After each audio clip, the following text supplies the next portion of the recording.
Donc, je suis Bruno Tandeau de Marsac, je suis vice-président de la LPO Bretagne, je suis aussi administrateur de la LPO France. La LPO, c'est la plus grosse association environnementale française, puisqu'elle comporte actuellement 66 000 adhérents.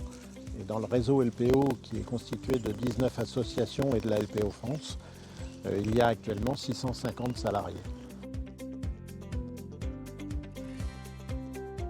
La LPO a été créée il y a déjà bien longtemps, en 1912, puisque elle a été créée en fait pour protéger les macareux moines, ce qui explique le logo que nous portons sur le blouson. Ce logo en fait représente des macareux. Pourquoi? Parce que la LPO en 1912 a été créée pour protéger ces macareux moines qui étaient victimes d'un massacre dans les Côtes-d'Armor. Et donc, depuis cette époque, il y a des refuges LPO qui se développent en France. On doit être actuellement à 45 000 refuges LPO.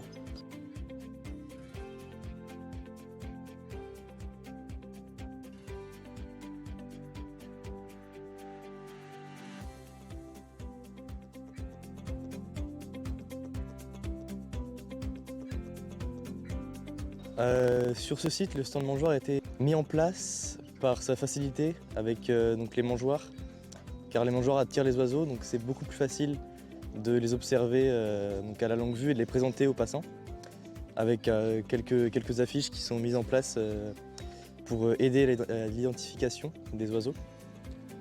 Donc ça permet de sensibiliser le jeune public qui passe sur le site.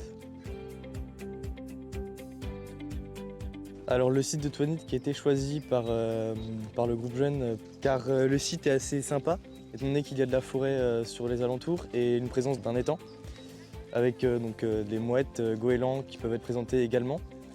Et surtout car il y a le parc pour les jeunes.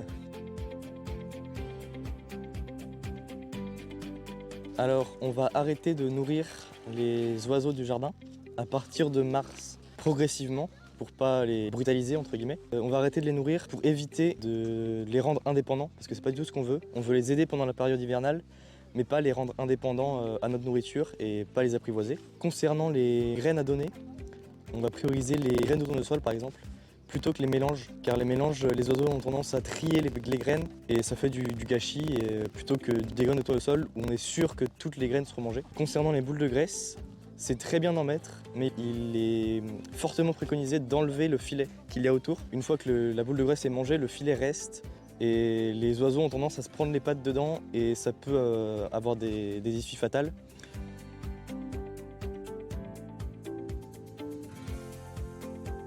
Donc déjà autour des mangeoires on peut les faire pendre comme ceci, donc les chats ne peuvent pas l'atteindre. On utilise différentes sortes de clochettes donc, qui sont à vendre sur la boutique LPO et aussi des colliers multicolores que les oiseaux peuvent voir facilement le chat.